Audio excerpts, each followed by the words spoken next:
Bonjour à tous, dans Regatta cette semaine, on se retrouve pour parler voile avec le circuit Extreme Sailing Series et RC44, mais aussi le Tour de Belle-Île, le drame de l'America's Cup et évidemment, comme à chaque fois, une séquence vidéo de régate pas toujours facile.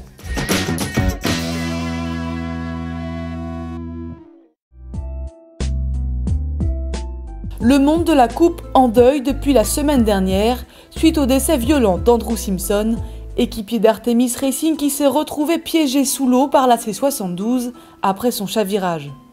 Lors d'une conférence de presse, l'orga de la coupe a affirmé maintenir son calendrier. Fini donc les rumeurs qui tablaient sur une annulation de la coupe. And racing will take place this summer. Artemis Racing, Emirates Team New Zealand et Luna Rossa s'affronteront donc comme prévu lors de la coupe Louis Vuitton du 7 au 30 juillet. Le vainqueur défiera ensuite Oracle Team USA. Toutefois, une commission d'experts a été nommée pour répondre aux questions et aux inquiétudes suite à la mort du double médaillé olympique. 6 experts qui tenteront de comprendre pourquoi Artemis Racing s'est brisé avant de chavirer.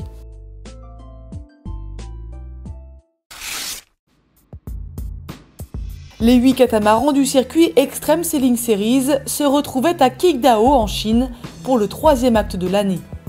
Au terme d'une lutte serrée jusqu'à la dernière manche avec l'Américain Morgan Larsson sur Alinghi, c'est le Britannique Lake Macmillan sur The Wave Muscat qui remporte l'épreuve.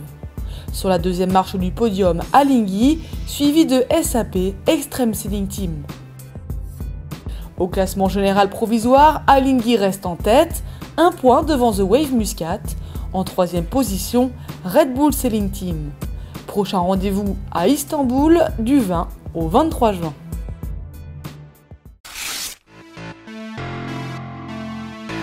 Du suspense jusqu'à la dernière longueur à Trapani, à l'occasion de l'acte 2 du circuit RC44. Au final, c'est Team Aqua qui s'impose avec à son bord Chris Beck et Cameron Appleton. Ils remportent les 2 manches nécessaires à la victoire finale.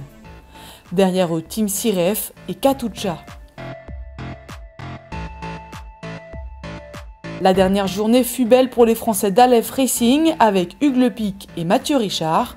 Ils terminent malgré tout à la 9e place. Prochain rendez-vous à Marstrand en Suède du 25 au 29 juin. 476 bateaux sur une ligne de départ. Bienvenue sur le Tour de Belle-Île. Une 6e édition qui confirme que l'événement est devenu l'un des plus grands rassemblements de la voile française. Avec 4 nœuds de vent, on a beau être à bord d'un super multicoque ou d'un petit bateau côtier, la pétole, c'est jamais drôle. Avec du retard, le départ est finalement donné, mais le parcours sera réduit après quelques heures de nave. Le vent toujours absent n'est pas prévu à la hausse. L'arrivée se fait donc au Poulain à Belle-Île après 15 milles de course. À bord de son mode 70, Spindrift Racing, Yann Guichard et son équipage finissent premiers devant Gitana 11 et Prince de Bretagne.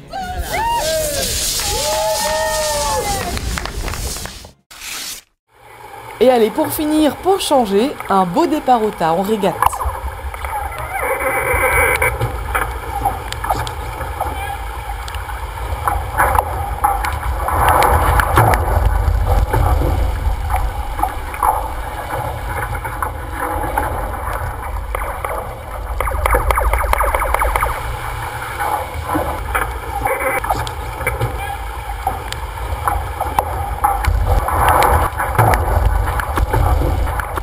Regatta, c'est fini pour cette semaine, on se retrouve très vite. Bon vent!